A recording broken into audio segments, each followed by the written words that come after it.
जय श्री राधा रानी सरकार की, जय श्री कृष्ण भगवान की, जय श्री गौरी शंकर जी भगवान की, जय श्रावण मास महत्यम की। मंदिर श्री बंसी वाले महात्मा यूट्यूब चैनल की ओर से हम आप सभी भक्तों का हार्दिक अभिनंदन करते हैं। श्रावण मास का पावन समय चल रहा है और इस श्रावण मास में भगवान शिव की भक्ति करने से भगवान की अनंत कृपा मिलती है, क्योंकि श्रावण मास भगवान शिव का सबसे प्रिय मास है। इस मास में अगर थोड़ी सी भी भगवान की भक्ति की जाए तो उसका फल अनंत गुना होकर प्राप्त होता है। तो श्रावण मास के इस पावन समय में भगवान की भक्ति करना और भगवान की कथाओं को सुनना सर्वोत्तम धर्म माना जाता है। तो अपने मनुष्य जीवन को सफल बनाने के लिए, सभी चिंताओं को दूर करने के लिए, दुखों को दूर करने के लिए श्रावण मास में भगवान की भक्ति करनी चाहिए और भगवान की कथाओं को सुनना चाहिए। तो श्रावण मास महत्यम के अध्याय 14 की कथा इस प्रकार है।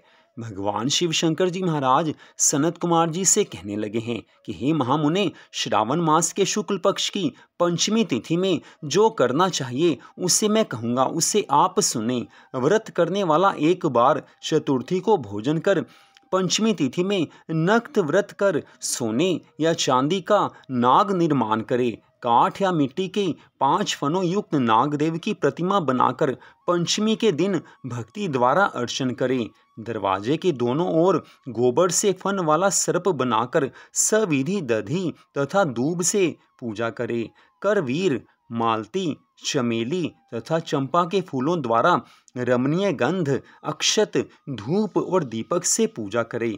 ब्राह्मणों को पवित्र घी के लड्डू और खीर का भोजन करा देवें। अनंत, वासुकी, शेष, पद्मनाभ, कंबल, करकोटक, अश्व, धृतराष्ट्र, शंखपाल, कालिया तथा तक्षक इन नागों के कुलाधिप को हल्दी और चंदन से दीवार पर लिखे तथा नाग माता कद्रू को भी लिखकर भांति भांति के फूलों आदि से पूजा करे। ज्ञानी जन नाग देवों का पूजन कर भरपूर घी और चीनी सहित दूध पिलाकर उसी रोज लोहे की कढ़ाई में कोई चीज ना बनावें। नैवेद्य के लिए भक्ति द्वारा गेहूं दूध का पायस बनाकर भुना चना, धान का लावा, भुना हुआ जौ नागों को दे और आप भी इन्हीं चीजों का सेवन करें। लड़कों को भी यही दे। इसी दिन लड़कों को देने मात्र से लड़कों के दांत मजबूत हो जाते हैं। बांबी के समीप गान वाद्य आदि उत्सव करे। स्त्रियां भी अपने वस्त्र आभूषण आदि द्वारा श्रृंगार कर उत्सव करें। जो नाग पंचमी के दिन इस प्रकार से इन सब धर्मों का पालन करते हैं उन्हें सर्प का भय कभी नहीं होगा। हे विप्र, और भी सुनो। हे महामुनि, संसार के जीवों के कल्याणार्थ मैं आपसे कुछ कहूँगा, उसे सुनो। हे वत्स, सर्प के दर्शन मात्र से मनुष्य की अधोगति होती है। तमोगुणी ही सर्प होता है, इसमें संशय नहीं है। पूर्व विधि के द्वारा एक भुक्त आदि का नियम कर ब्राह्मणों के सहित प्रेम से नाग का निर्माण कर पूजा करे। इस तरह 12 मासों की शुक्ल पक्ष पंचमी के दिन व्रत करे।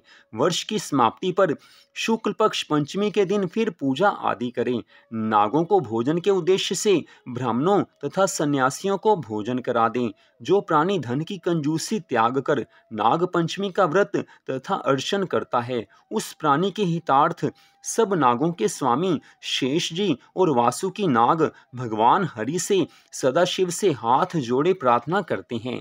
शेष और वासुकी की प्रार्थना द्वारा भगवान शिव और भगवान विष्णु प्रसन्न होकर उस जीव की सब मनोकामनाओं को पूर्ण करते हैं।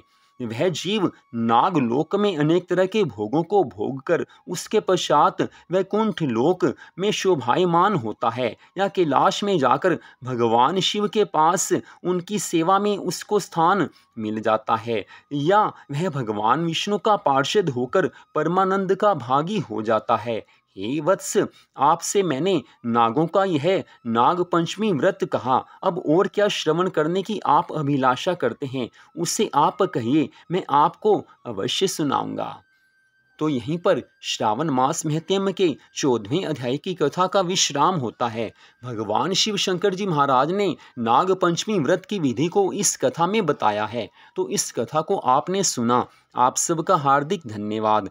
भगवान श्री राधा कृष्ण जी की, भगवान श्री गौरी शंकर जी की श्रावण मास महत्यम की नाग पंचमी व्रत की अनंत कृपा सदा आप सब पर, आपके परिवार पर बनी रहे। इसी मंगल कामना के साथ जय श्री राधा रानी सरकार की, जय श्री कृष्ण भगवान की, जय श्री गौरी शंकर जी भगवान की, जय श्रावण मास महत्यम की, जय नाग पंचमी व्रत की। ओम नमः शिवाय। जय जय श्री राधे, जय जय श्री राधे, जय जय श्री राधे श्याम।